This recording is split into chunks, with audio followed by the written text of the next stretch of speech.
Making and selling jewelry is so much fun. But what do you do when people really fall in love with your work and you have to start making many of one design at one time? I'm Patty, a jewelry designer here at Fire Mountain Gems and Beads, and I have some great tips and tricks that I want to share with you on how to create jewelry in bulk.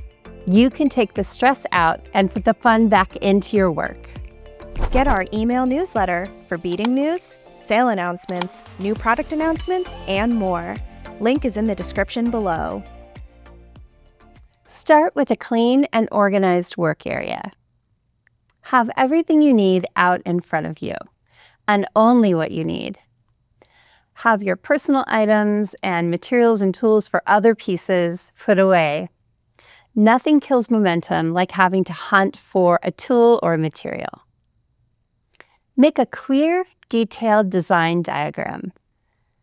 Having a diagram in front of you, a bit enlarged from your piece, will really show you as you're working exactly what goes where. It's much easier than looking at a very small finished piece.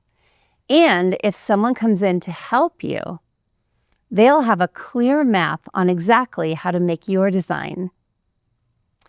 Don't complete a single piece in one go. Split the work up into segments, assembly line style. I promise you that's going to save you time in setup and work. Work on one design per workspace at a time. This keeps your materials and your tools separate and easy to access. Say that you're working on these rings and you're waiting for them to dry.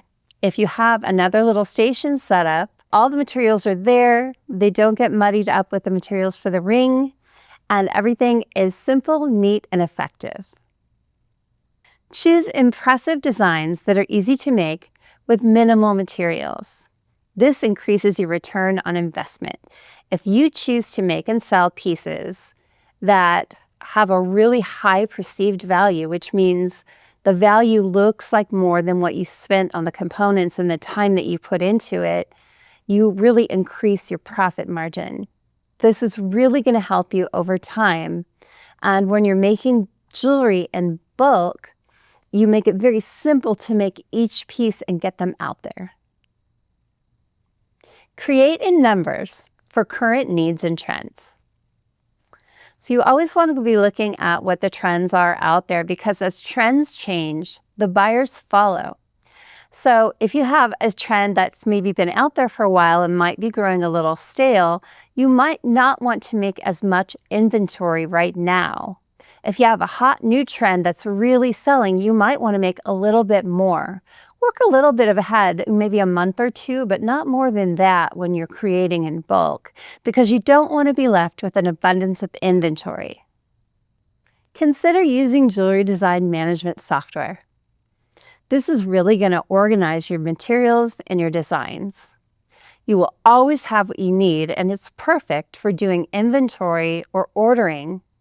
And you're always going to know what you need for each piece you're going to make. And you always have the supplies right there ready when you get ready to work. When I was in business, I used a software called Jewelry Design Manager, and I absolutely loved it. If you use a software like this, your business will grow and it'll take the stress out. Employ help as your business grows. I lived in the same town as a really successful jewelry designer who went to the same school as me.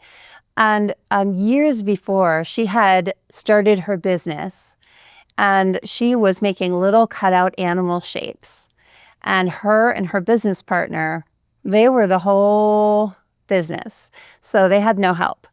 They took their designs to a trade show, and they were an overnight success. They got 2 big orders from major retailers and had to fulfill those immediately. So they went home and called in all of their friends and family and neighbors, everyone they could think of, and they were in their driveway and in their garage working on different things to fulfill these big orders that they just weren't prepared for. So we really learned there that help can be a good thing when you get there. And sometimes you get there overnight. And the help doesn't have to be about the art. It can be with packaging, administration, taking orders, anything that will take a little stress off of you and get everything you need out there. I hope the tips and tricks that you've learned today in how to create jewelry in bulk really help you in your jewelry making journey. If you have more tips, be sure to put them in the comments below. You never know who will benefit from those. Be sure to like, share, and subscribe, and sign up for our email newsletter. The link to that is in the description box below. See you next time.